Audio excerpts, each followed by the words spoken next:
کریم میں بیان شدہ واقعات اور قصص میں سب سے بڑا قصہ موسیٰ علیہ السلام کا ہے۔ آپ اللہ کے اولو العزم رسول تھے۔ آپ کا قصہ قرآن کریم کی 73 سورتوں میں جا بجا پھیلا ہوا ہے۔ 73 سورتوں میں پھیلے ہوئے قصے کو یکجا کرنا آسان کام نہیں۔ ایسے واقعات کی جزیات کو قرآن و حدیث کی چھلنی میں سے گزارنا انتہائی ضروری ہے۔ تو آئیے سنتے ہیں قصہ سیدنا موسیٰ علیہ السلام کا۔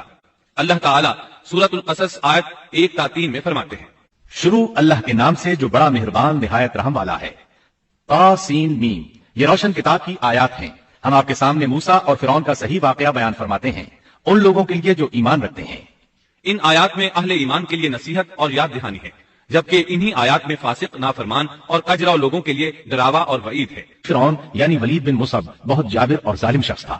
ظلم و جبر کی ان آخری حدوں کو پہنچ گیا تھا جن تک شاید انسانوں میں سے کوئی بھی نہ پہنچا ہوگا، یہاں تک کہ اس نے رب ہونے کا دعویٰ کر دیا۔ وہ اللہ تعالیٰ کا انکار کرتے ہوئے کہا کرتا تھا، فرعون کہنے لگا، اے درباریوں، میں تو اپنے سوا کسی کو تمہارا معبود نہیں جانتا۔ کہنے لگا، تم سب کا رب میں ہی ہوں۔ اس نے الوہیت اور ربوبیت دونوں میں اللہ تعالیٰ سے جھگڑا کیا۔ یقیناً فرعون نے زمین میں سرکشی کر رکھی تھی اور وہاں کے لوگوں کو گروہ گروہ بنا رکھا تھا اور ان کے ایک فرقے کو کمزور کر رکھا تھا اور ان کے لڑکوں کو تو ذبح کر ڈالتا تھا اور ان کی لڑکیوں کو زندہ چھوڑ دیتا تھا۔ بلا شک و شبہ وہ تھا ہی فساد کرنے والوں میں سے۔ اس نے لوگوں کے گروہ اور جماعتیں بنا رکھی تھی۔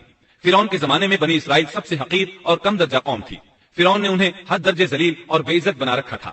سبھی کو معاشرے میں نچلے طبقے میں شمار کیا جاتا تھا، جبکہ مصر میں یہی لوگ شاہانہ زندگی گزارا کرتے تھے۔ فرعون نے اعلان کرا رکھا تھا کہ بنی اسرائیل سب کے سب غلام ہیں۔ وہ ان سے زر خرید غلاموں کی طرح مزدوری لیا کرتا تھا۔ ان کی عورتوں سے لونڈیوں باندیوں جیسا برتاؤ کیا جاتا تھا۔ وہ جو چاہتا تھا ان سے کرتا تھا۔ اس نے یہ حکم اپنی رعایا میں عام دے رکھا تھا۔ مصر کے باشندے اعلیٰ درجے کے لوگ سمجھے جاتے تھے، وہ قبطی کہلاتے تھے۔ فرعون نے بنی اسرائیل کو غلام اور محکوم بنا رکھا تھا اور اس نے ان میں سے ایک فرقے کو کمزور کر رکھا تھا۔ بنی اسرائیل اس ذلت سے نجات پانے کا انتظار کر رہے تھے اور اس کی وجہ یہ تھی کہ انہیں ایک بشارت ملی ہوئی تھی۔ اس کے مطابق ان کا نظریہ تھا کہ فرعون کے گھر سے ایک بچہ نکلے گا جو انہیں نجات دلائے گا، اور یہ بھی بیان کیا جاتا ہے کہ یہ بشارت انہیں اس طرح ملی تھی کہ خود فرعون نے خواب دیکھا تھا کہ بیت المقدس سے آگ نکل کر مصر کی جانب بڑھتی چلی آ رہی ہے۔ وہ آگ مصر میں موجود تمام لوگوں کو جلائے ڈالتی ہے، مگر اس آگ سے بنی اسرائیل کے گھر محفوظ رہتے ہیں۔ فرعون نے اس خواب کی تعبیر کاہنوں سے پوچھی۔ وہ کاہن اس کے نزدیک عالم تھے۔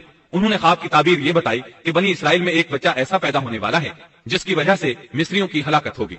یہ تعبیر سن کر فرعون ڈر گیا۔ تب اس نے ایک خوفناک حکم جاری کیا، بنی اسرائیل میں جو بچہ پیدا ہو اسے قتل کر دیا جائے۔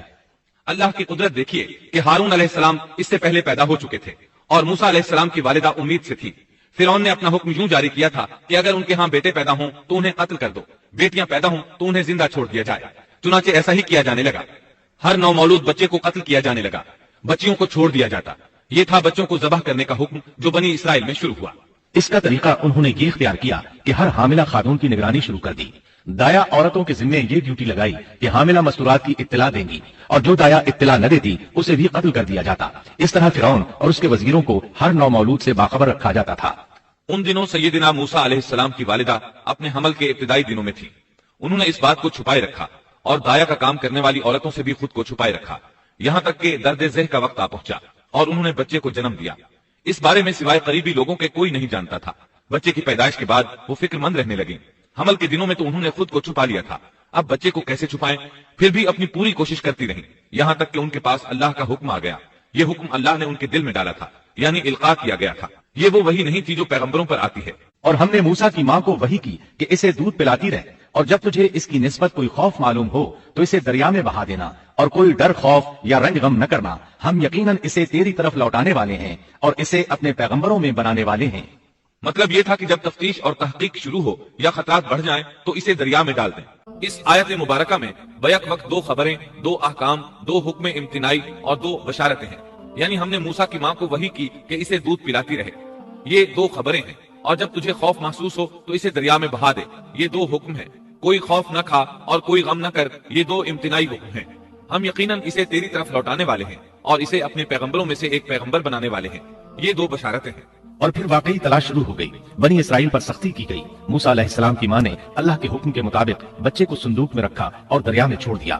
ساتھ ہی موسیٰ علیہ السلام کی بہن سے کہا، تو بھی اس کے پیچھے پیچھے چلتی جا۔ چنانچہ وہ دریائے نیل کی موجوں میں چلے اور ان کی بہن کنارے کنارے چلی، اپنے بھائی کی نگرانی کرتی جا رہی ہے کہ دریا میں ڈالنے کے بعد کیا بنتا ہے۔ اللہ تعالیٰ سورۃ القصص آیت 11 میں فرماتے ہیں، موسیٰ کی والدہ نے ان کی بہن سے کہا، تو اس کے پیچھے پیچھے جا،